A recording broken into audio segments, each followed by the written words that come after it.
Ձեզ գրում է մի քաղաքացի, որ չունի ոչ մի կրթություն, ներողություն եմ խնդրում գրագետ չգրելու համար։ Ապրում եմ Խարբերդի դաչաներում, եւ այստեղ երիտասարդները, տղաների ծնողները ապրում են վախի մեջ։ Թաղամասում կա մի տղամարդ 40 տարեկան մոտ, որը սարքում այսպես ասած երիտասարդների գլխին եւ փողերը կորզում ծնողներից։ 20 հոգով ծեծում են երիտասարդներին, զենք է կիրառում, անգամ եւ ոստիկանությունը ոչինչ չի անում, քանի որ մեր թաղամասը պատկանում է Շենգավիթ համայնքին, եւ Շենգավիթի ոստիկաններից մեկը իր քավորն է։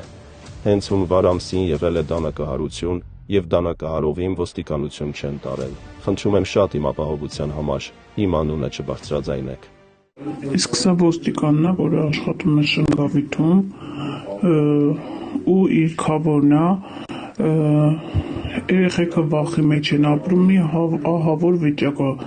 ոչ մի ոստիկան, ոչ մի հսկողություն, ոչ մի բան, ես դաժե կարող եմ իր մեքենան ուղարկել,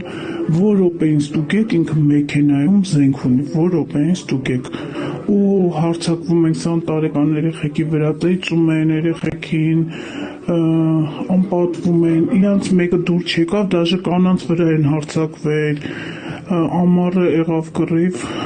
ինքը օդ էր կրակել, 102-ին զանգել, դաժե ինքը հեռախոսի համարն էր իմացել, ով էր զանգող եղել 102, այդ մարդկանց վրա կռիվ էր գնաց, այդ մարդկանց տղամարդկանց վրա։ Գիտեք ինչ, ուղղակի հիմա այդ թիվը չէ էլի, օրենքի երկիր է դառնում, դեպի բարելավում են գնում, նուժել այս երիտասարդները պետք է ապրեն վախի ու սարսափի մեջ, ավելի շատ ծնողները։